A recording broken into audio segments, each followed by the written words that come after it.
to another episode of Podcast of the Fallen. I am one of your hosts, Matt, here with Nate tonight. Um, yeah. Yeah, we made the incredible choice of so we're covering chapters 18 through 21, and some big things happen, especially in chapters 20 and 21. So we made the genius decision to start recording at 9:08 p.m. on a day when we both have actually I have to work tomorrow morning. I have my one fitness class like at 7 a.m., but it's like a 20-minute drive. It's so annoying. See, that's why I don't take fitness classes. I need it for the associate, so and Oh, I that's don't mind it. fair. The hardest part though is it's a 20-minute drive, honestly. I don't like driving that far in the morning to get It's there. fair enough, I guess. At least that early. But yeah, I told Matt to read chapter 21 in one sitting, and he came up to me at work today and said, "Man, Ah, it hit hard. yep, we'll get there. We got 3 chapters to go before that." Yep. And then I can officially confirm now that we will be having Lee from Smiley's podcast on as a guest to talk about Deadhouse Gates at the end of the book. Some of you may also know him on Reddit as r/loli with like 5 e's at the end. He's basically the Malazan encyclopedia that writes many essays in the comments all day on Reddit. And it's impressive how much he's able to remember. He must just listen to the audiobooks on repeat. I don't think he does actually. I mean, that's what I would have to do to be that smart about something. I mean, I I feel like, I I feel like I know the series pretty well, but I could not go into the in-depth essays and pull all the quotes that he does and all of that stuff. But that should be a really fun conversation. oh yeah, I'm excited. Are we ready to jump in? Yeah, might as well. Chapter 18. Fiddler's group comes upon the corpses of some nameless ones at the entrance to the Azath maze. Icarium recognizes them from a dream, Mappa recognizes them from earlier in his life, and Apsalar recognizes them from Dancer's memories, and we learn that the nameless ones were eradicated from the Malazan Empire under Kellanved. No one knows why they recruit guardians for Icarium. Fiddler halts the group at a bend in the maze, and a soul-taken bear speeds past them to engage another shapeshifter. Mappo kills the second one, and the bear, who turns out to be Mesram, Mappo's friend, is taken by the maze as well. Further in, the hounds form a wall against a tide of rats moving in, as Mappo holds Icarium back with all his strength. Fellison comes upon an orphan guarding the rebellion camp and declares that she will speak for all the orphans. Toblakai guides her to a ledge to speak to the masses. The power of Drishna flows into her, and she speaks to each of the high mages in her mind. She announces that the army will march and sends the spear of the apocalypse into the sky. Fiddler has taken rearguard as they flee the rats. He throws a flamer, and then as Icarium begins to keen in rage, he throws his last cusser, which is actually the conch shell given to him earlier in the book by the Tano spirit Walker Kimlock. It destroys the rats, and a wave of water washes over the group, leaving them dry. Mappo has knocked out Icarium, and Pust wants Icarium given to the Azath, but Mappo and Fiddler refuse. That was it. I think that's it. I guess I'm combining 18 and 19 in my head. Yeah, I think you're combining 18 and 19.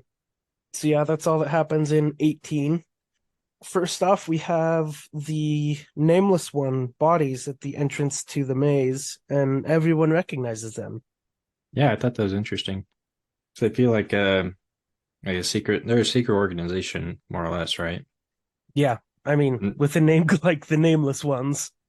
aren't they? Isn't it revealed? See, this is where my timeline's going to be messed up, probably. But it's revealed, at least within these chapters, that what's it called? They're the guardians of the Zath houses, right? Or they're like chosen from these Zath houses. Yeah, that they are the guardians of the Azath, or they worship the Azath houses, or something like that. Yeah, I don't know if that is specifically revealed here, or if it's the thought Mappo has later on in chapter 19. either or. I just thought that was interesting, like the nameless ones that Akarium's like, oh yeah, I had a dream about him I once. had a dream He's about those like, guys. yeah. And Mappa's like, no, I remember them. I met him. Yeah, Icarium has a dream that's eerily similar to Mappo's memories of his Yeah, home village. which is rather strange. Well, I think Go ahead.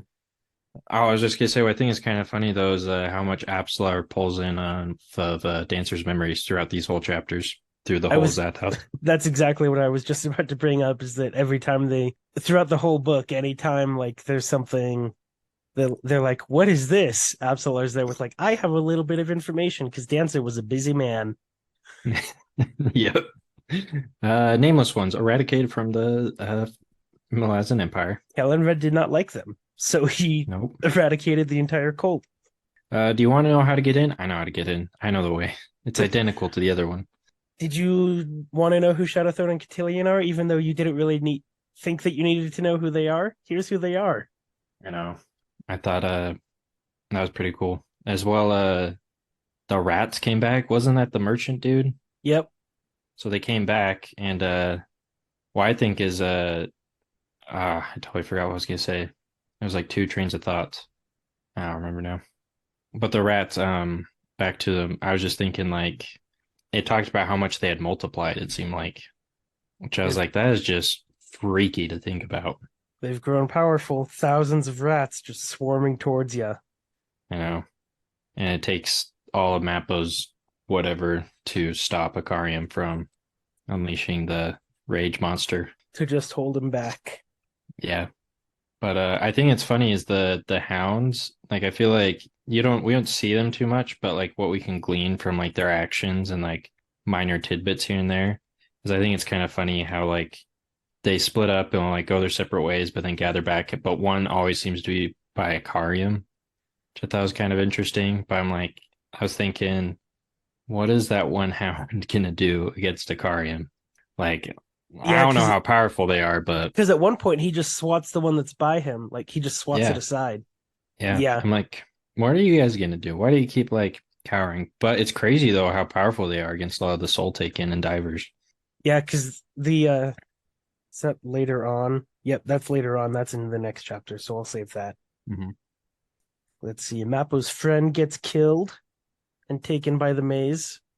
Oh yeah, The bear soul taken, who they talked to earlier in the book for like a page, but Mappo's kind of Mappo's devastated that he's going to be in eternal imprisonment, and Ikaria, someone is like, actually, look, it crushed his windpipe, so he's dead, so he's not going to have to suffer eternal punishment. I totally forgot that he was his friend until Mappo like was sad about it, and I was like, oh yeah, I forgot about him. So what did the shell exactly do? That's what I was a little confused by. Okay, the answer is magic. The answer is it did some magic, and Kimlock, as a spirit walker, may or may not have some sort of like future sight or have been able to sense Fiddler's intent, and so he aspected it to be able to do what it did. Interesting. At Tremorlore.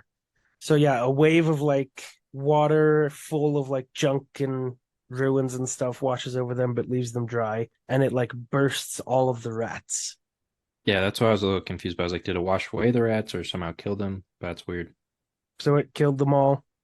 Mappo and Fiddler have a little conversation about it later on in the next chapter, I think. So Yeah. Well, I don't think there's too much more to cover than here that I can think of. So I feel like a lot of it comes later on.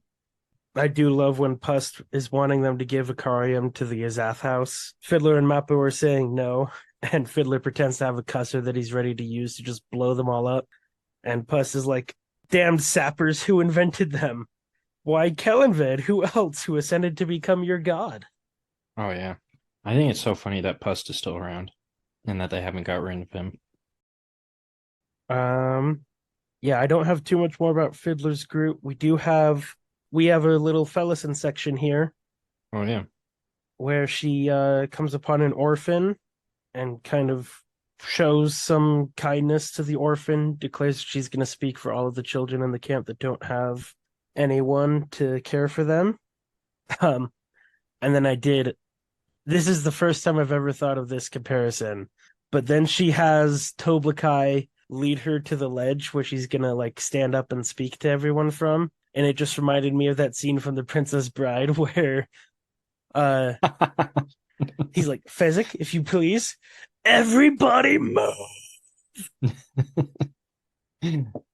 That is actually a pretty good comparison. Toblakai doesn't say anything. He just starts walking through the crowd, and everyone parts in front of him Yeah, because they don't want to get in his way. But that's a funny comparison though. I didn't even think of that. for people listening that have not seen The Princess Bride, do yourself a favor and go watch it. It might be my all-time favorite movie. Such a good one. It's so funny. Oh, while you're looking for some, I totally forgot, but there was I guess a part in Tremolor that I really liked. It was a new insult or a new curse. Hood's stubby ankles. Oh, I that one didn't even stand out to me, but there you I for go. some reason got a kick out of that because I was like, of all the things to say, you're talking about his ankles. I'm like, they just get more and more strange and creative. Okay, I just have to find where my favorite curse in Malazan is because it's the littlest thing to look forward to, and I need to know where it is so I can stop wondering where it is. Oh, that's not till book 6. Gosh dang it. We'll be there at the end of next year, maybe. Something like that. Anyways, yes, that's a very good curse. I do also love uh Heboric and Leomin's chat about how the Malazan Empire adapts and what like Leomin, you do realize like the Empire has faced cavalry before a lot, and they adapt always to do whatever it takes to conquer. And Leomin's like, yeah, well, guess what? I've read the Emperor's like I've read the Emperor's stuff and I know what he said. And we know how the Empire thinks, so we're gonna do better. And Haboric's like, are you? I thought those he always tries to do something, and I'm like, guys, you're battling against like an acclaimed priest of Fenner and a historian. Like the guy's no dummy. Leomin's not a dummy either. I know, but I think it's funny. He's like, "Oh yeah, we have all the books," and he's like, "I wrote," and I feel like he could come back and be like, "I wrote some of them" Yeah. or something. He Leomin quotes Kellenred like, "Know your enemies better than they know themselves," and Haboric's like, "Yeah, yeah, no doubt he said that, but he probably wasn't the first." He's just the one that practiced it quite well. It's kind of like there's no original art or no original stories anymore because everyone is borrowing something from somewhere. It's true. Like Icarium's the Hulk. Oh, yeah, I doubt Erickson, from what I've seen of him, I doubt Erickson like watches or cares about Marvel or comic books, yeah. but Icarium to the Hulk, I feel like, is a fairly accurate comparison. Just one would not cry after being beat up by Thanos. Well, I think Icarium could kill Thanos. So, That's true. uh, yeah, I don't really have anything else from chapter 18. Oh, the only thing I thought was just what's her bucket? Velison just chatting with all the mages. Oh, yeah. He's like, "You're not gonna go see him?" She's like, "I can communicate with them." And then she does, and like all of them are just kind of like, "Oh crap." She knows who And I am. she owns all of them because now she Yeah. has all of the old Shaik's knowledge too. Which I think is quite interesting how she played that out.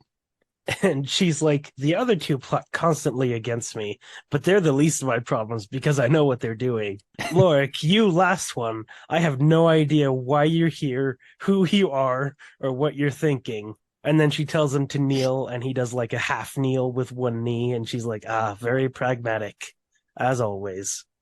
I think so I did have this question though. She accesses this Warren specifically. Do we know anything about that? We don't know anything about this one specifically, no. Okay. Because it was mentioned, and then I was like, is this something we've learned a bit about or not? But I was gonna say you even sent me the meme about Warrens. Oh, yes, there was a meme from, So good. I think it's Invincible, is where the format is taken from. There was a meme on the Malazan meme subreddit that was so when do I get the explanation about Warrens? That's the neat part. You don't. I'm like, that's the most accurate meme I've seen about Malazan. I was thinking about this while I was at work. Bit of a side note. I was like, everyone talks about book two when I was looking into it, like, oh, it's a completely different cast of characters. I thought it was like so new that like everyone gets really confused. But I was like, this felt like a really natural progression of the story. Like I didn't Oh, feel like it was that disconnected from the rest of it personally. no. But Yeah, well, there you go. Warrens are the most confusing part of Malazan. They're one of the most confusing parts for sure. Are we good to move on to 19? Mm-hmm. Chapter 19. Duiker and Lol share a beautiful conversation about PTSD and dealing with trauma. The train rides through a forest with Talon Mass embedded in the trees, a graveyard. Later, as Duiker and List head towards the front of the train, they come upon Coltane and Bolt in front of the sappers. Coltane attempts to honor one with a promotion to sergeant, only to learn that he just demoted the sappers' captain that's been refusing to attend the briefings. The commanders struggle to keep a straight face. At the front of the column, List describes the Talon Imas and Jagut war when they see the spear pierce the sky. Kalam, more confused than ever by his voyage, breaks a rock to communicate with Quickben. Quick says there's a warren aboard the ship, one of the rarest among mortals that may be messing with things. The connection fades out, and Kalam learns from Sul Kalan that they're being blown towards Malaz City. Icarium's dreams have made Mappo doubt his own memories of the destruction of his village. Fiddler makes sure that Mappa will defend all of them, not just Icarium, and as Carl Pust makes everyone doubt his insanity. Moby appears to the group and is more than he seems. They rush towards the Azath house, hoping it will open for them. A warren opens behind them, and Denrabi appear, which the hounds destroy. They reach the door of the house, and it doesn't open. Duiker and List come upon a Jagut tomb. The Imas broke every bone in the 5-year-old boy's body and pinned him underneath a rock. The Jagut tried reasoning with the Imas multiple times but failed and raised glaciers of ice to prevent the Imas from reaching them, which caused the Imas to enter into a ritual that let them travel like dust on the wind. The chain of dogs is attacked again and again by 2 new tribes until they reach Sanamon Valley. After a depressing command meeting, the Trigal Trade Guild appears out of a warren, bearing food and water for the train. Dujek One Arm is behind the mission, and it's hinted that his army may not be as outlawed as once thought. The leader of the caravan, Carpolan Demisand, gives Coltane an object fashioned by Quickben and tells him to break it against his chest when the time comes. The army rises in the morning with more strength than they've had in a long time. As battle begins, Coltane is met by a Kundril war chief, a tribe who have come to fight the other tribes and honor the Wiccans as the strongest there is. They decimate the opposing armies and leave the chain of dogs free to continue marching.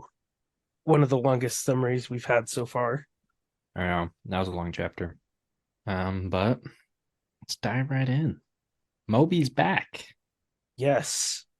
Thought that was pretty funny. And Pusk is just he hates him. He's like, not another one. No. Yep. He's like, get rid of it. But to start off the chapter, Duiker and Lil's conversation here is just so good. I'm trying to remember that Um, conversation.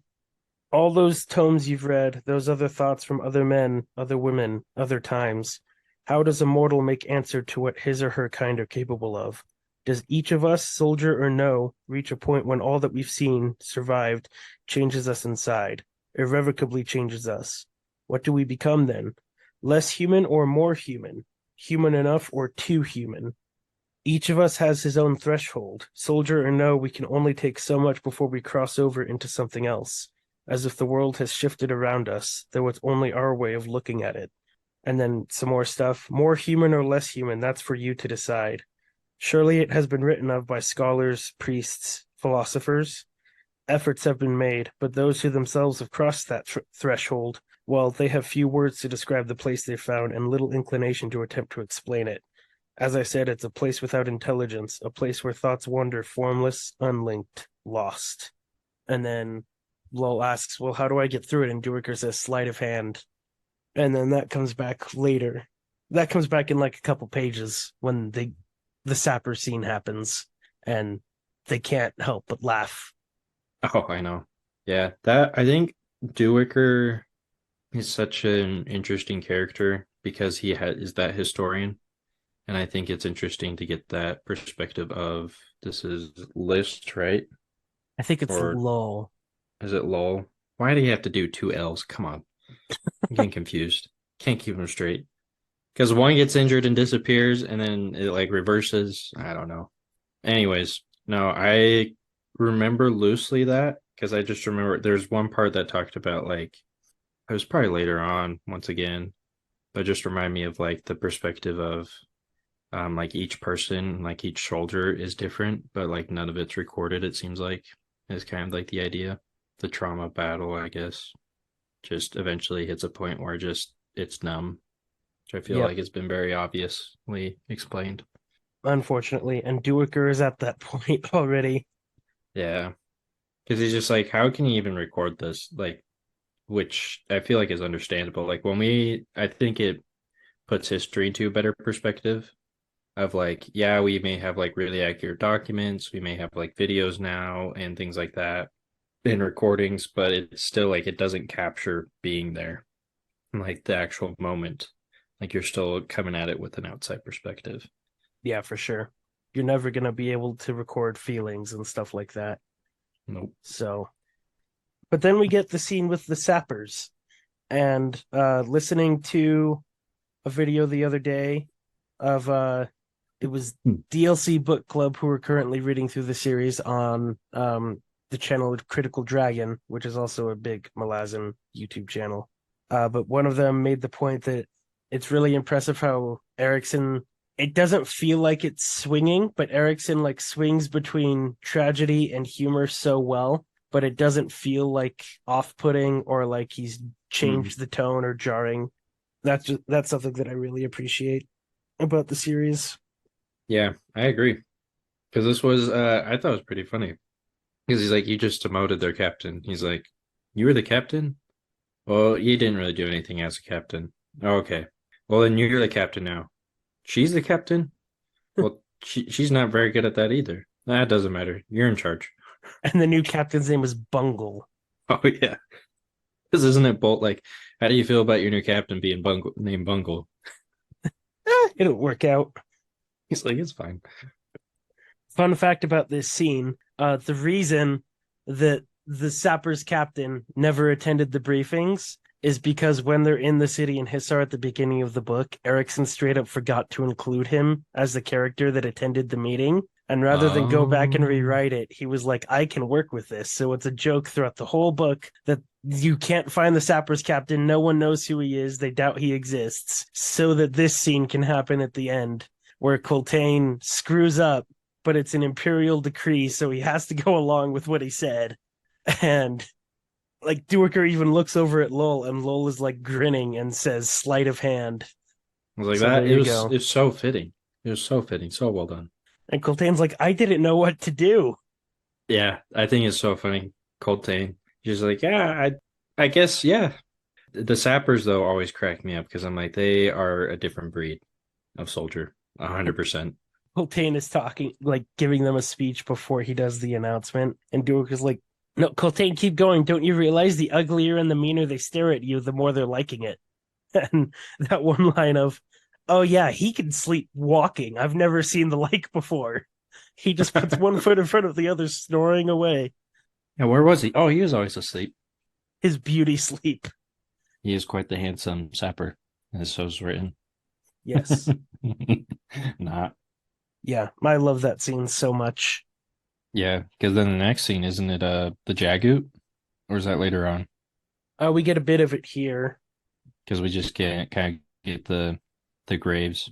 Yeah, the graves of the Toulon Imas, graves is in quotes because they're still sentient and still staring out from the trees. Because they don't bury their fallen ones because they're still like undead alive. So they put them in places where they can still stare out and see stuff Yeah. rather than just eternal darkness. So when they die, those how does that work? Is it just they stop moving or the ability to move or Yeah, well, they're like bone people, right? So Mhm. if enough bones get broken, I guess, yeah.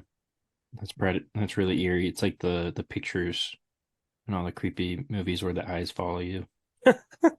Yeah, I think it's been cool to see though, like a little more of the history of this area and just who the Jagut were in the Talanamas. describing the war, yeah, that most of the Jagut weren't even like tyrants or under the influences of a tyrant. They just wanted to keep to themselves. And the Yeah, Talanimas decided on a genocide because of a few bad individuals. I mean the Jagut even put one of the tyrants like locked up, right? Which makes me wonder how powerful it just like keeps me wondering, I guess, a lot of these things, like who the Jagut really are and like where their power comes from and all that and like how powerful they really are, you know? Yeah, and I think at the end of this is where List and Duiker are at the tower, and List kind of describes how the family set up there and just repelled attacks. And Duiker at one point is like, "So, how old is this tower? Oh, 200 years? No, millennia." Oh yeah. When they were talking about the tower, I thought of it's probably a really bad comparison, but I thought of Weathertop from Lord of the Rings. That's Something an like old that. ruin. Yeah. That was kind of the image that came to mind for some reason. I was like, yeah, I guess that works.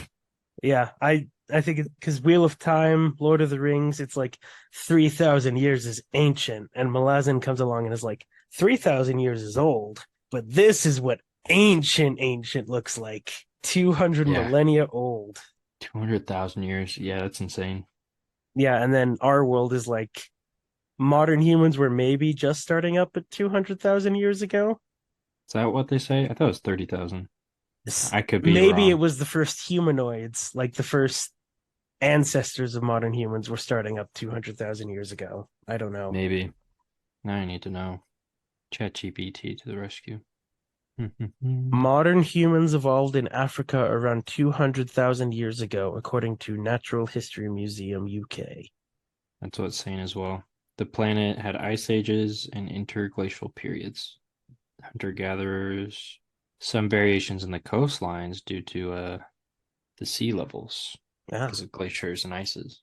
So that like is an interesting contrast or like comparison to the Jagut where they were like, "Oh, you're gonna try and fight us? Here's glaciers." And in the real world, our world, 200,000 years ago, there were massive glaciers holding all the water in. Yeah. I wonder There where you he got go. it from. Is he an historian, Yeah, anthropology guy, it's almost like he is like a huge into history. something like that? The next scene that we get is Kalam communicating with Quickben. So we get a quick little reminder that Deadhouse Gates is happening simultaneously with Memories of Ice. Oh, is that right? Yeah, they're happening at the same time. Gotcha. Yeah, because Quick Ben is like, yeah, I can't really talk. Things aren't going too well here. I'm losing my connection. Mallet says I lost too much blood yesterday. What's going on? Ah, you don't need to worry about it. Well, Kalam's like, search this ship, and Quickben's like, that's all? You can only use this once. I know. I think it's funny that's a rock though. Yeah, That's what another he one gave other him. than the rock that he squished to get into the Warren. Yeah, Quickben's out here giving everyone all kinds of MacGuffins. He gave, or not MacGuffins, but magical objects, because he gave yeah. Kalam the rock to get into the Warren, the rock to communicate with him. Didn't Fiddler have something? Yeah, later on, he gives Fiddler something through the trade guild. He gives Coltane Oh yeah, the thing here. yeah. No, I think it's so funny to see Quick Ben just pop up like this, and then he's just like, yeah, there's a warrant here. I don't know what it is, but good luck. Were you suspicious at all of Salkalan at this point? Oh, very much. Because I was like, he's revealed to be somewhat of a mage up to this, like that's the suspicion. And so when there's like a warren like that, I'm like, he has to be involved. Like there's too many things set up that's like Yeah, it has to be him, I feel he like. he's too smug about the whole thing too. Yeah. I mean, I don't have anything else to say about this Kalam section. No, not much happened besides the quick bin stuff. The main Uh, thing that I have in the next section with Fiddler's group, other than the hounds doing what you alluded to and seeing how powerful they are when they jump down the Den Robbie's throat, yeah. other than that being super awesome, and Fiddler realizing it's the same one that they attacked earlier in the book, and it wasn't a soul taken, it was a diverse. Yep. You've got Iskarl Pust, who says in a very different voice from his normal voice, the blathering of secrets, so they judge me ineffectual. I didn't understand that, to be honest. So because everyone spins to face him immediately. So Yeah. what Pust is implying there is all of his like monologue and stating like his internal dialogue out loud. Is all of that real because he's crazy, or is he doing it as an illusion to put people off the scent? Oh yeah. So like the blathering of secrets, so they judge me ineffectual. So it's like, how insane is this Carl? Yeah. No, I part of me has wondered that a little bit. I'm like, some feels off. Like I feel like he's pretty smart. Because like to be a priest of Shadow Throne like that, I feel like he's not gonna pick an idiot. Yeah, he's a high mage of Shadow too. Yeah. But no, the hounds. Like when I'm picturing a dog like that, I don't think they're nearly that powerful. Like where they get just like literally jump down the throat and kill it. Yeah, well, these hounds are like bigger than horses. Oh yeah, that makes sense. I imagine them like Great Dane sizes, more or less. No, Like I think thicker. it said somewhere that like there was some comparison we've read before that was like they made mules look like ponies or something like that. Oh, okay. So like Cliffords. Yeah, they're gigantic. Yeah. So I was picturing like a Great Dane size, but it's like a what's that dog? I don't remember. Like just a really big, thick, massive dog. They're Scooby Doo. But Okay, okay, no, we'll go with that. honestly, because I've been playing lots of Ghost of Tsushima recently. It's just bigger versions of the dogs in that game that you have to fight that are owned by the Mongols. But that's probably not what they look like either, because those dogs are super shaggy with like the hair hanging over the eyes and all of that. Oh yeah, those are like mastiffs. But Because I yeah, think it's like a massive mastiff, I guess is what I would consider it. yeah, I'm with you though. I keep thinking of them, unless I think about it, as like a relatively normal sized, really large dog, Yeah, but they're huge. but that makes so much more sense. Because like obviously being magical gives you some sort of power, but the size doesn't feel right until you said that. Like that makes more sense. Yep. Yeah, Moby shows back up. Moby. I jumped the gun a little, but Moby's back, guys. If you Moby's didn't catch back. that. And I have something for you when we get to the section where it's revealed like what he is. Oh yeah. Yeah, they reach the door of the house and it does not open, Trapped. with a swarm of blood flies heading towards you. Oh yeah. Stupid blood flies. Ugh. Gross. The next section. Oh, yeah, we have the fun part where we learn what the IMAS did to the Jagu boy. Broke every bone in his body and pinned him underneath a rock for eternity. I remember reading that and like I think I read it and thought about it a little bit. Like because when you mentioned that, I was like very distinctly remember reading that. And I was like, that was pretty messed up. Yeah, and the dad died, and his grief was so raw that it's like infected the area around his son's grave, so that the entire army is just feeling way more down than normal. Sounds familiar. Like there's some book or thing I read that like if they're in that area they feel worse. I'm trying to think of what it was though. I mean, all of Mordor in Lord of the Rings. Oh yeah, maybe that was it. I'm sure there's probably other examples. There's there has to be something else. I can't remember what it was though. Hmm. Oh well. Yeah, and we also learn why the IMAS entered into their ritual that made them all undead. Oh, wasn't it to just catch them? Yeah, it was because of the glaciers, because the Jagat were raising glaciers and they couldn't get around them, So they did their cursed ritual. so they can move like dust on the wind. And we saw that a little bit earlier in the book with the IMAS on the ship. Yeah, they can just reform. So they are they. I'm trying to figure out how I'm like supposed to imagine these guys. Are they skeletons, like walking skeletons, or I would say that some of them probably are. Some of them still have like patches or strips of skin, or their skin is like super thin around their bones, but pretty much like half decayed skeleton people. and they chose that, right? And Yeah, they're they chose to become undead so that they could continue their eternal war of genocide against the Jagut. Yeah.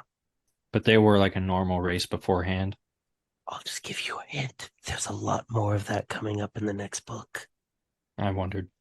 I feel like we'd have to see more. Yeah. I mean, you already pointed it out earlier, Memories of Ice. Yeah. And we've learned that, yeah. Anyways, Oh, the ice holds memories. yep. I remember So, that. Rafa, anything else about that? Because we are going to get more. Shortly, we're gonna start next week, hopefully. Hopefully, yes. Fingers crossed. What did you think of the Trigal Trade Guild appearing out of nowhere? Threw me for a total loop, not gonna lie. It reminded me of the creepy merchant dude with Fellison, but this was Oh, legit. But I was yes. just like, what on earth? I'm like, this is like the NPC in video games of like the merchant that travels around type of thing. I'm like, I thought it was pretty funny actually in some regards because he's wearing like these super nice clothes, and we see a bit later as well. He's just like sweating buckets through all of it. Yeah, he's But overweight. oh yeah, definitely. I think it's a cool concept though of they traveling the Warrens, but like all the people that are part of the trade guild all have like they're all partial owners, I guess, in some aspect. They're all shareholders just to Hmm. ensure that they do their absolute best as they go through the Warrens. Yeah, which I thought was kind of cool. But then it makes me wonder another question about Warrens. How the flip do you travel through them like that then? It's like, I don't know. Another, let's just add another notch on Ericsson's belt for amazing names. Carpolan Demisand. That's the name of the merchant, right? That's the name of the leader of the caravan. Yeah. I never think to like pronounce it out loud to see how weird they sound. So when you read, do you not like? Because when I read, I have a voice in my head that's pronouncing the words I in my do, head. but not all the time. Like it doesn't always register, I feel like the voice is there, but like it's not like Okay. sometimes I feel like I read maybe a little too quick. Like I kind of like gloss over some things. But like the name, like I don't always think to try and read them out loud for some reason. Most of these names I had never said out loud until we started doing the podcast. Yeah. But no, he had a pretty interesting name. Same with the guild. Yeah, Trigal Trade Guild. And It's they're like uber expensive because they travel through the Warrens. it's like we came from They're, the Blue City. yeah. What did you think of the hints that hey, maybe Dujak's army is not as outlawed as first thought? I thought that was pretty cool. I was like, kind of makes sense. I feel like Dujek wouldn't be he doesn't feel like the rogue rebel type per se in terms of like I'm just gonna do it to do it. Like I feel like he has a purpose with whatever he's doing. Like he rebelled against the and became an outlaw just because terrible management, honestly. Like that's kind of what it was, like poor management that kind of got a lot of them killed. Yeah, Um, Tayshan should not be the general manager of a Walmart anytime soon because he does not work well with people. nope, not at all. He in fact killed a lot of them. And Yep. so like I feel like Dujak's like from what we've learned, he's a pretty solid guy. Like he's there to get stuff done because it's to benefit people, I Yeah, think. and it comes about because oh yeah, because Carpolin gives Coltane the object fashioned by Quick Ben that he's supposed to smash against his chest, and Coltane's like, "I don't want it," and he's like, "Dujek is prepared to pull rank on you on this," and Dujek is like, "An outlaw's gonna pull rank on a fist? That doesn't add up." I know. And he's like, "Well, you see." Sort of, but no. It's a yes, but no. Yeah, I don't know. Trigal Trade Guild coming out of nowhere like this, definitely shocking first read. It will make sense later. Kind of Oh, like I'm how the Azath at the end of Gardens of the Moon. yeah. No, it came out of nowhere and I was just like, what? This is different. But I did like it though. I thought it was fun. To steal a point that was made on the DLC book club video about when they got to this chapter, is I feel like I would not like the trade guild as much if they like brought enough to like save the chain of dogs, but Yeah. they bring enough to get them up back up on their feet and to keep going. Yeah. No, I thought that was smartly done. It wasn't like a cop out like, and now you're safe. It It was wasn't the like, Deus Ex Machina. yeah, it was okay, here's some help to get you along. And then the next morning, we have the Kundril tribe showing up because they've come to prove their mettle against the other tribes and honor the strongest tribe in 7 cities. I thought that was pretty cool. And they think they're coming for like single combat at first, and Druiker or Coltane is prepared to fight, and Druiker's like, "Fist doesn't do that, dude."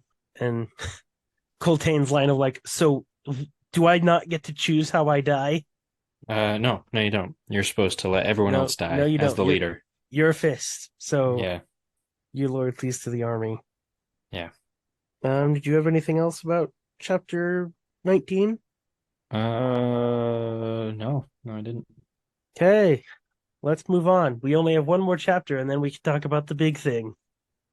Chapter 20. Kalam and Salkalan trade even more darts with each other as they approach Malaz City. All of Fiddler's group tries opening the Azath door as Icarium's rage burgeons, but to no avail, until Moby opens it, and we learn that he is a soul-taken demon. The group sees the corpse of a Forkrul Assail, the former guardian of Tremorlor.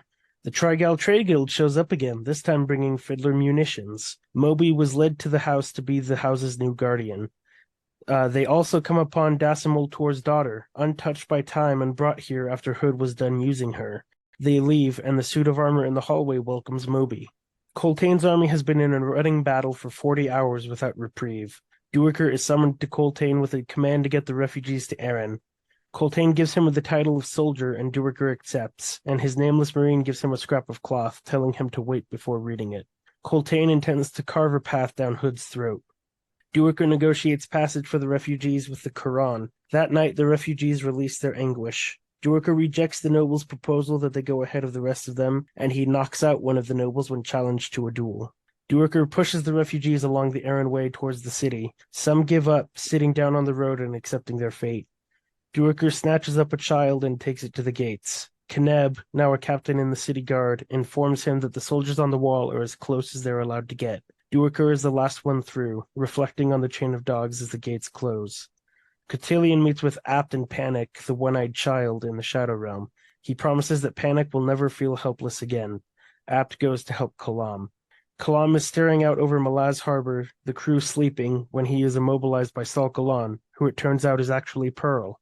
He says Lysine wants a conversation with the assassin, but first he must punish Kalam for leaving the Claw. 3 hands await him in the city, and Pearl stabs him and pitches him overboard. Apt appears and attacks, so Pearl unleashes a demon and flees through a warren. The fighting wakes up the soldiers, and one of them almost says the captain's name. On the fast trader that's been trailing the Ragstopper, a woman and horse leap into the water. Yeah, we can skip over this. There's nothing important. No. I'm inclined to skip Kalam and Pearl's first conversation. They Yeah. just trade some more insults. Yep. Yeah, but then we learn Moby opens the Azath house. That We was learn pretty that he's a cool. soul-taken demon. I feel like that makes so much sense. Yeah, remember all those times that he was running away and coming back like bruised and cut and bloodied, and Fiddler just thought he was mating. Yeah. And like I think as well, it's like he came from like a mage. Like I feel like a mage wouldn't have just a normal pet. Speaking of, so the epigraph for chapter 5, and this is something that I caught last time I read Deadhouse Gates, and I made a post on the subreddit about it, and I think I pointed this out for a lot of people as well. But the epigraph for chapter 5 of Deadhouse Gates. Bokarala seemed to have originated in the wastes of Raraku.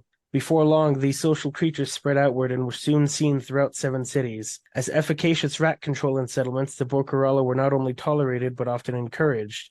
It was not long before a lively trade in domesticated breeds became a major export. The usage and demonic investment of this species among mages and alchemists is a matter for discussion within treatises more specific than this one. Baruch's 321st treatise offers a succinct analysis for interested scholars. So Baruch is the alchemist that we met in Gardens of Yep. the Moon, who was friends with Crocus's uncle, who has a Bokarala that's demon invested and is a soul-taken demon. Last time I read that, I was like, no way. Erickson is basically telling you without telling you in chapter 5. Yeah. That's actually Moby's pretty a cool. demon. That's like the it's like the hinting at Coltane, not Coltane, Cotillion and Cotillion and Shadowthrone, yeah. yeah, as well done. It's pretty Yeah, cool. and I think there's a couple of times where there's like a big dark black shape in the whirlwind that's fighting shapeshifters, like by Fiddler's group. I think that Mhm. was Moby. Yeah, they mention it, don't they? Like, oh, you're following us, like protecting us or something. Yep. But right there after they get in, don't they hear they see the one dead guardian, Yep. which was I Uh, just an elder race as it's an well. elder race we haven't met yet called a Forkrul Assail. It Yeah, has I was too gonna many joints. was gonna say because I had a weird skeleton. And I'm like, I don't think we've heard of this. But then they hear the bells of some merchant. Yeah. And Fiddler's like, what is going on? uh, Fiddler's like, did Quick Ben give you any specific instructions about this package? Yes, he told us to handle them very carefully, but we may have broken them with all the jostling we did. You didn't break them. How do you know? Just trust me, you didn't break them, or you would be smears of blood somewhere. Yeah, no, they would not have survived. I thought it was funny because he gets in and he like starts going through them and he's like, it's like Christmas for him. It is Christmas for Fiddler. And we learn Quick Ben sent the trade guild there because of his conversation with Kalam, where Kalam was like, yeah, so Fiddler's doing the original plan and going through Tremolor, and Quick Ben's like, damn it. Like, the Path of Hands is going on too. Why did he go there? We didn't know the Path of Hands was going on. I know. I remember that. And then Quick Ben's like, now I'm gonna have to figure out how to save him. Yep. So he does. And yeah, it's some expensive munitions, but well needed. I thought it was interesting though after that when they start going in because Absalar mentioned she's like, oh yeah, I know exactly how to get through. It's the exact same. It's the And exact then same layout, yeah. they start walking through and they just see some girl laying there. They're like, oh yeah, it's the one dude's daughter. Let's keep going. Like just don't even do anything. Just walk Once again, past. Absalar's memory is like, you guys need a piece of information? I got you. Yep. Yep. Something about Dasimul Tor must have brought her here after Herd was done using her. We Yeah. heard about this in the prologue for Guardians of the Moon. Ganoz mentions to Whiskey Jack that it said Dasimul Tor betrayed a god. Yep. So there you It was are. Hood. You Yeah. don't even have enough information to have questions about that, I feel like. Well, my only question would be like, what was exactly using her? Like, what was the relationship there? I guess, and then like what? Because obviously, Decimal Tour was a servant of Hood, Mm-hmm. which I mean is fitting for being like the first sword of the emperor of a imperialistic Yeah, empire. right. He served Hood well. He did a great job. And then the suit of armor is like, welcome, little one. I've missed having company. Oh, to Moby, right? Yeah, the suit of armor in the hallway says hi to Moby. He's like, I don't appreciate the mess you made though. Yeah. I mean, I don't have anything else about that section. Neither. What's the Uh, next one? we've got Coltane's army in a running battle for 40 hours, Oh yeah, good night. That was depressing to read. stepping over dead bodies, doing as much as they can to kill the other side. Just constant like moving, like just defending themselves from attack after attack. And then Duiker is summoned and told to negotiate for the passage of the refugees while the army keeps fighting. He's like, you're in charge now. And doesn't he take on the title as old man? I actually cheered up a little in this scene because Lol is like, Fist, Duiker has taken on the title of Old Man. I don't like that title. Can we give him a new one? And Coltane's like, you're a soldier. Is that okay with you? And Duiker's Yeah. like, yeah, I think so. No, it was because I think it was Duiker mentioned that this was a very like kind of a bittersweet way to describe it, but he's like there's no formal goodbye or like words Yeah, exchanged or anything like it's that. He's kind just of like rushed. Bolt isn't there. A list isn't there. bit of an awkward situation. They're just like, all right, we'll see you. Bye. Good luck. Coltane also gives Duiker the vial because Coltane doesn't want it and says that Duiker and his ability to tell the story is more important than Coltane. Which is rather sad because Coltane is awesome. So cool. But they managed to buy passage and get through the refugees, all of them. Yep, they do. And they offer the money, and the tribe's woman leader is like, this is not a donation. That's like your army's annual pay. There's no way they gave all of this. And Duker's like, yeah, they did. And then the Wiccans offer all of their stuff, and she's like, no, it's too much. So we're gonna give you healing, and we'll give you an escort to this town, and that will be enough. Yep. That was pretty cool. Is this the part as well where Duiker speaks with the nobility, or is Yes, there's because they want to ride it. So this is later that night. The refugees are like just releasing everything.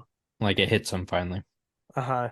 And the nobles have the nerve to come by and ask, so those of us with some wealth, we've managed to purchase some horses and carriages.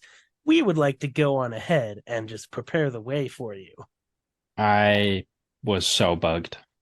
Duiker's Yeah, like, absolutely not, insults one of them, and he starts drawing his sword. And when it's like halfway out of the sheath, Duiker has already gotten his sword out and just knocks him out with sight of it. because he's like, "Do you want me to finish what I was about to do, or what I started at the one thing?" Oh yeah. So I was like, "Please do, just him. Send a message." I There was a line I wanted to point out. Stay in Hood's blind side, friend. I wish the same for all of you.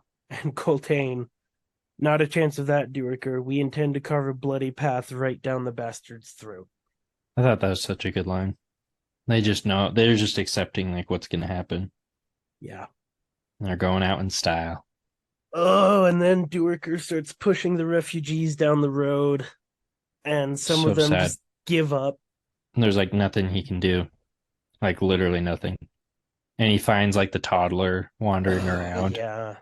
I was like, that it just like it's so short the description, but just screams pure chaos Oh, yeah. and like just fear of just trying to get in. And the soldiers of the army have been forbidden from doing anything. Just And I so guess the frustrating. commander of the city guard let them come out. But Yep. yeah, Duiker runs into Keneb, Yep. hands him the kid, and is like, take care of this kid. Parents may still be alive. Yeah. And oh man. I teared up again at this part. Just the people sitting down, and then Duiker just being the last one through the gates, and like he thinks back of the whole journey that they've been on, and then he just can't anymore because it's been too much. Yeah. No, it's been a long time of getting there, which could have been a little different. He could have been with the mage Culp, right? Oh yeah. Could have been with him, or he could have been with the Marines, but he chose to go with the campaign. Yep. Duiker walks through the gates, and there's like a triumphant cheer from the soldiers, and I get the sense that Duiker is like, this is that doesn't deserve a cheer. I think it does. Despite what happens next chapter, like Coltane won, kinda. Yeah. No, in terms of his mission of getting the people there, like we saw at the very beginning of the book, that's what they were drilling. How do we get these people out? Yep. And that's what they did. And they always took care of the refugees. They could have just left them at any time. And just like full send, get out of there. Full send, get out of there and take the fight to the rebellion, but they had the civilians to take care of, so that's what they did. Yep. Yeah, it hits really hard. Yeah, like it all combine, like it all just kind of like collapses down into the, or is that the right Yeah, way to describe it? I don't know. yeah. And then we get another poignant scene, the next scene, because Cotillion meets with Apt and the kid, and the kid thinks that what happened to him happened because he didn't stay by his dad. And Cotillion's Yep. like, no, no, no, no, no, no. Your dad did everything he could. You couldn't have done anything, and you are Yep. never gonna feel that way again. Yeah. Which I thought was a interesting thing, or an interesting scene, I guess. Yeah, from the God of Assassins, right? Like it felt a little kind of out of place for some reason. Like it was Yeah. really cool to see, but like it just kind of like felt like he threw that in. But Oh, the scene itself. yeah, is what I I mean. mean, it leads a little bit into the next scene with Kalam and Pearl because Apt Yeah, leaves and then we see her appear. But yeah, yeah, I really like Cotillion's has a line here about like I escape. Part of the reason I ascended was to escape like human feelings and negative emotions and stuff. But thank you for the reminder. yeah. I thought this was like kind of a bit of a lesser note, but I thought it was funny how the kid's like, why do you keep walking through trees? Yeah, and Cotillion's like, I've always wondered why the hounds don't run in what looks like a straight line. And the kid seems to be able to see through the shadows because then Cotillion leaves, and as he walks away, he's like enveloped in shadows because he's a drama queen and wants a dramatic exit. Yep, And the kid is like, does he really think I can't see him right now? I know. I thought it was so funny because he keeps at yeah, it's his mom now, and he's like, does he know that we can still see him? Like he's not Yeah. hidden. The kid's one eye means that he has a second and third eye for Oh yeah, extra sight. it's pretty cool. And then what did you think of the reveal of Sulkalana's pearl? It felt like it finally like helped connect some things where I'm like Pearl didn't feel unnecessary at that one part Yeah. where you're just like, why, where, what? And no, it was cool to see that. I mean, it was kind of unfortunate to see like the power he possessed, which is kind of weird. Like he has that Warren access to it or something, and Mm-hmm. like kind of shut down Kalam because I was like, he's like, oh, I would lose. He's like, hands down to you if you were like in your right state of mind. Yeah, he's like Topper, the leader of the Claw. You're probably better than him. He's like, yeah, if you stayed, you would be the leader. You would be like the claw. Yeah, so anyways, Lucine wants a conversation with you, but Claw Justice is coming first, Yep. and you've got a party waiting for you, and you are so badass that even stabbing you, throwing you into the water with your armor infested with sharks, You'll still get out. I think you'll pull through. Yeah. Which for what from what I know about the claw and what we've read so far, I'm like, Kalam's pretty sweet. It just adds Oh more to yeah. him. I thought it was just so cool to read this because I was Well, like, he's awesome. yeah, because if you remember from Gardens of the Moon, it's like a once it's like an unheard of thing that Kalam was taken into the Claw already as an adult. He was already such a badass assassin in Seven Cities Mhm. when the Malazan Empire invaded that they were like, "Well, you can join. You're good enough." Which is pretty sweet. I was really happy to read this. I mean, as unfortunate as it is him being stabbed and tossed into shark infested waters in armor, I was still like, we just got to learn so much more about Kalam. That was really cool. Yeah, definitely. Yeah, Tattersail's comment of, "I thought they didn't let people leave the Claw," and he just shrugs. That's coming back to bite him now. Yep. Yeah, he'll still survive. He'll get out of it. At least we hope. Yeah, funny how there was magic affecting the ship, and there were unseasonal trade winds that just so happened to blow them to Malaz City instead of the capital. And funny how Lysine, the Empress, just so happens to be here when he was trying to go to the capital to find Lysine. Hmm. Wonder how this is all happening. Yeah, so Apt appears, and Pearl goes to start saying thank you, and she attacks. So he's like, well, here's another demon for you to fight. Bye. And then she basically makes quick work of that demon. She makes quick work of the demon. And the The kid's like, fight, hey, can we just make this quick? yeah, let's make this quick. And then it wakes up all of the crew, and the captain is like, my mind is clearer than it's been in a long time. Captain, what about all of the stuff on board? We can raise her, but we gotta be alive. Yep. And they start saying the captain's name. I didn't catch that. Oh. Because they don't say that, do they? No, they don't say the full thing. The first mate starts saying, good to have you back, Carther, and then gets shut up. Apparently, So I he's thought some there was a special chance dude. you might have cut that, but if you didn't, I'll just point that out and leave that for later. So I'll leave that for later. And then Manala jumps into the water. And the captain of that ship is like, any woman crazy enough to do what she's doing deserves our help. So Let's go get her. let's help her stay away from the sharks. And that's the end of chapter 20. I, for some reason, totally missed that part about the first mate. I drowned years ago, remember? So Oh, obviously, he's a wanted man that yep. faked his death. Some kind of important dude.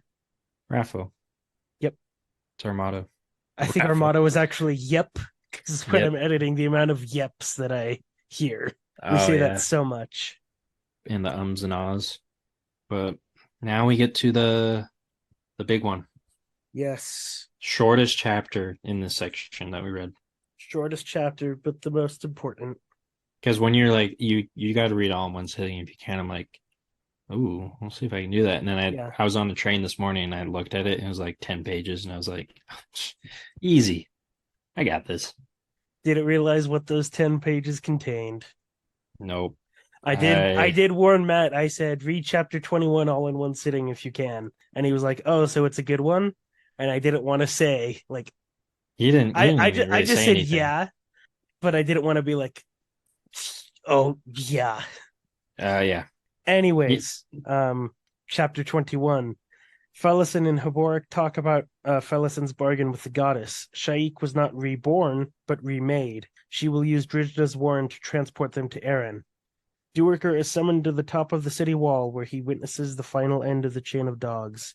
List and Bolt fall, and Coltaine is the last soldier left alive. Thousands of crows come to take his soul, but are being killed by chemist Relo's magic. The archer Squint is summoned, who refuses to kill Coltaine until Nether pleads with him. His shot punches through Coltaine's head, killing him instantly and releasing his soul to buffer Relo's magic as it's taken by the birds. The Seventh Army is dead. rip. Yeah. So let's leave Felisin and Haborik for like an afterthought at the end. What did you think about the ending of the Chain of Dogs? Makes me hate that captain or the leader, High Fist or whatever he is. Hormqual. Ormquall. He should have been thrown off the thing, I feel like. Oh, Dewar, I agree. if anything he should have done, I don't care what repercussions there were, they wouldn't have been as bad. He should have just thrown him off the thing and been like, well, that's what you get. Because he's just like, and you're not going to do anything. He's like, well, we can't, not anymore. I'm like, could Yeah, have done and something forever ago. Malik Grell is there as well. Like, you're right. You can't do anything. It would Yep. be pointless.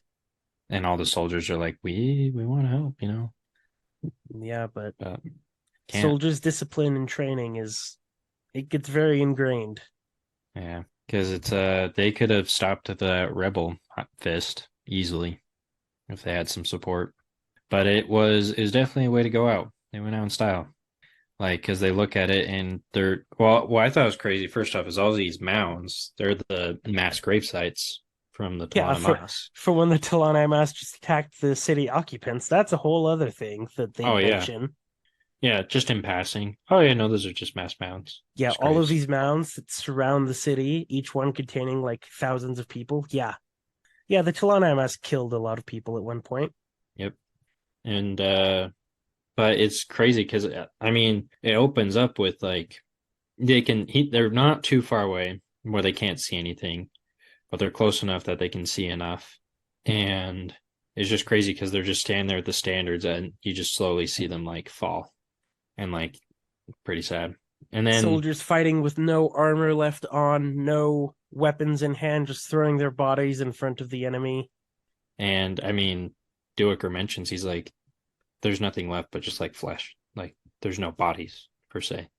And the other army is so like rage infested, if that's what you could say, that they're fighting amongst themselves just to kill the Seventh Army, Mm-hmm. which is pretty sad. And then, of course, the guy is just pure evil, and just like they stab Coltaine and just leave him there. Yeah, raise him up on a cross. Yeah, Yeah, so Bolt gets stabbed through, pinned to the ground. Even as that happens, he kills the guy that stabs him. The standard bearer dives forward to try to help him, and it's List. It's the corporal that Duerker's been guided by the whole book. yep. And it's some comment about, and he died just like he died in all the war games. The dogs die. The Wiccan Those dog that's dogs, been following them gets speared through. those dogs were insane though, littered with arrows like a porcupine essentially, and still fighting. Good night. Yeah, Yeah, so they raise Coltaine up on a cross, and Sormo Enath, the super powerful warlock, needed 12 crows when he was reborn, and Coltaine needs thousands. because he is near ascendancy, but not anymore. Yep. So Chemist Relo is destroying the crows, and oh, the archer. Or Archer. They summon the archer, and they're like, "Give that guy some mercy." And Squint's like, "Yeah, that's a good thing to do." And then he raises the bow, and he's like, "You want me to kill Coltaine?" They're like, yep. And it takes Nether like And there was like pleading with him, pleading. Yeah. crying. Yeah. Like, just please end it.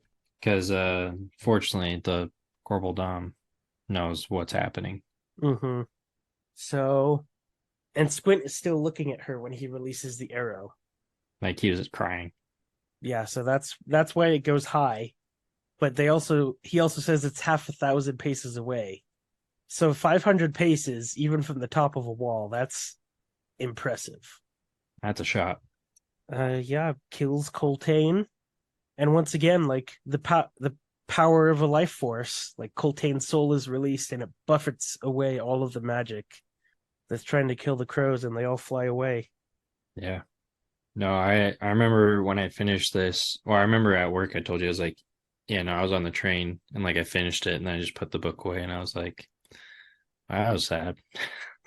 Yeah, no, I yeah, it messes me up for like 15 minutes every time. Last time I read this, I was sobbing because I did not remember that chapter 21 was this, so I was Yeah. not expecting it.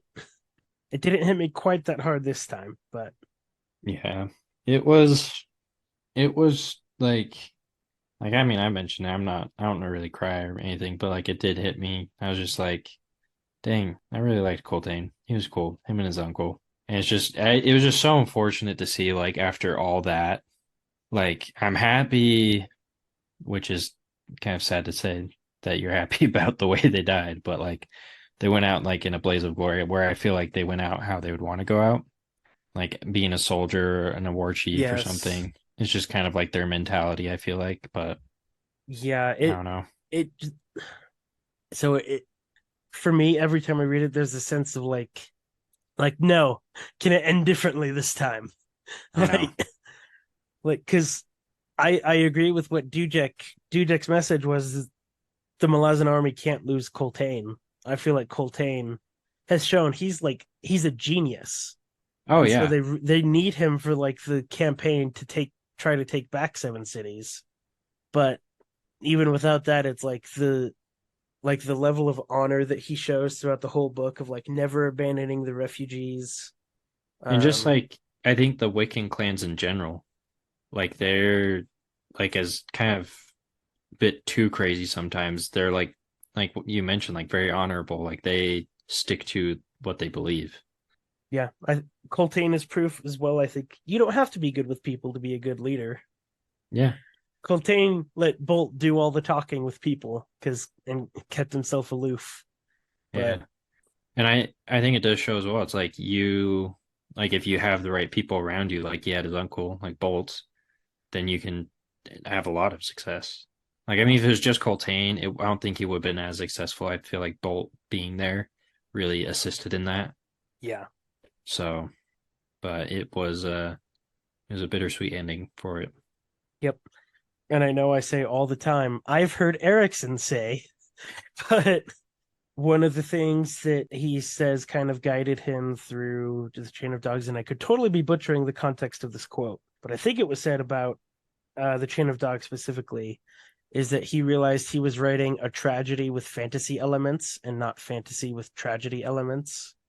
Mm, And so the main thrust of the chain of dogs is the despair and then the hope and then the despair and then the hope. And then it ends the exact way you don't want it to end. And like the main thrust is meant to be the despair that's felt and the disbelief and the anger at the commander instead of, oh, look at all of these cool magic battles that are happening.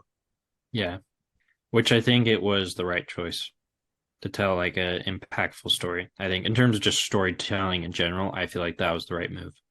Like, as if he just told a fantasy story with like some tragedy, like it definitely wouldn't have been as impactful because it'd been like, oh, we lost people, but that happens all the time. But this was like you went through an entire journey and saw the end had you definitely don't want it to end, even though you kind of knew, kind of felt like you saw it coming in some aspects. Yeah. But Yeah. Anytime during the book, you were like, I wonder how this is going to end. Like, they're going to meet up with someone or what's going to happen. I was like, oh, well, you see.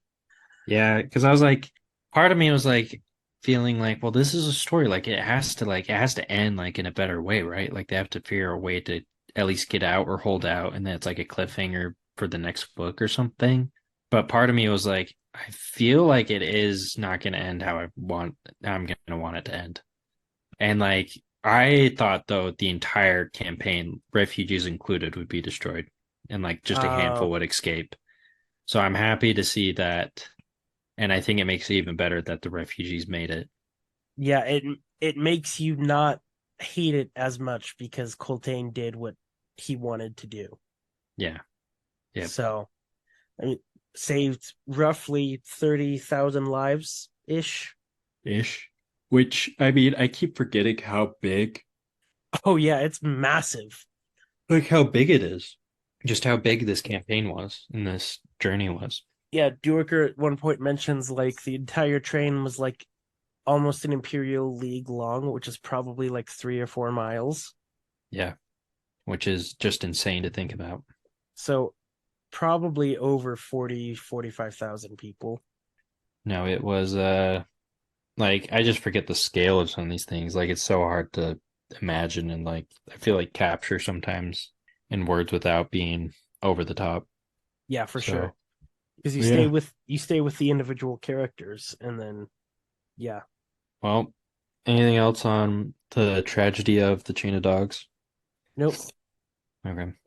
Um surprise surprise, it will probably get brought up again next episode, but um yeah, and then like I said, kind of the footnote at the end, we've got Felicin and Heberick, and actually pretty interesting if it Yeah. wasn't for what happened after. Felistin made a bargain with the goddess Drishna, and Shaik was remade, not reborn. So she still keeps all of her memories. And yeah, Yeah. And kind of thinks about how she's gonna fight the Empire. yep. How, well, she's like, well, First. you see, the Empire has a commander. I'm just a nameless face, but Yeah. I know their commander inside and out. I'm curious to hear that. Oh, how It that is plays now out. 10:40 p.m. So that's if we yawn, that's why, but we should be almost done. Yeah. No, and then the Warren I thought was kind of cool. Oh yeah, He's that she's like, just gonna use it to transport them. yeah, like the storm. She's like, well, what do you think the storm is? He's like, well, how are we gonna get there? It's so far away. And she's like, that's why we got the sandstorm, all right, bud. It's a We're just gonna move. warren. Yeah. The sandstorm is the borders of the goddess's warren. Which there you go. There's something else about warrens to think about. I'm so tired of these Warrens not making any sense. If there's one thing you know about warrens, they exist. Yeah, I'm just gonna have to accept that I won't understand them as much as I don't want to. But Yeah, so yeah, that is the ending of the chain of dogs. rest in peace, Coltane. You It did feels great. like that should be the end of the book, but we've got 70 more pages. I know. I'm like, I feel like that's like a perfect ending in some aspects. But so I'm now a bit like, now what else is gonna happen? Because the Tremolor ends. I feel like that was a good Oh yeah. cliffhanger. You got Felison, like, or Shaik, like, yeah, we're gonna go there. That's a great cliffhanger. Dewicker watching the Chain of Dogs end. Sad ending, but it's an ending nonetheless, Yeah. like a good ending. And then you got Kalam, a bit of a weird side story, it feels like, but that's still kind of a cliffhanger ending. But yeah, stabbed and thrown into the water. Yeah, like it's setting up for something else. Like that's very much it's like a setup transition point of that. So like I feel like yeah, this is all very much like everything could end right here Yep. and be done in like a small epilogue. But yeah, no, got a whole Well, nother bit luckily to for read. you, because in order to be on schedule and have Lee on the podcast to discuss book two, we got to read these 70 pages and record an episode in 2 days. So Yep. we'll get to work on that. I think I took us out last week. Yeah. How's that, Todd?